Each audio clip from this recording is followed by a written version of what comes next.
नाज़रीन, अवामी न्यूज़ में ख़बरनि जो सिलसिलो जारी है। इन मुख़्तसिर तव्हांखे मुबारकपुर खां ख़बर ॾींदा हलूं त ॻोठ मोहम्मद जाफ़री में ज़मीनी तकरार तां जाफ़री बिरादरी में जहिड़ो ज़ख़्मियुनि जो क़ुरान पाक खणी थाणे में एहतजाज कयो वियो आहे।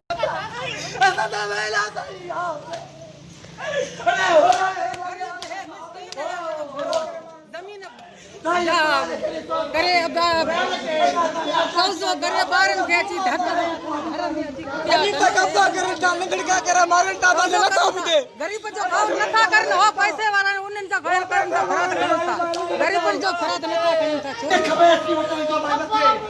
गाले खाई दो ये कुरान से दौर करो कभी बात कुरान से असा सा राजा ने करम बेची था कोई तुम फांसी दे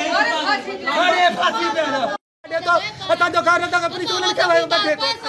वो पैसे वाला ना ढवारो मैं ना दे ले तो भाई पता कैसे घर के होता जो कोई घर न तो करे कुरान पढ़ना ये कुरान पढ़ना घर में धक्का नहीं धक्का पुलिस आके तो हम ते जा पुट बंदूक खणी मारन था साईं घर में बाप लगे बंदूक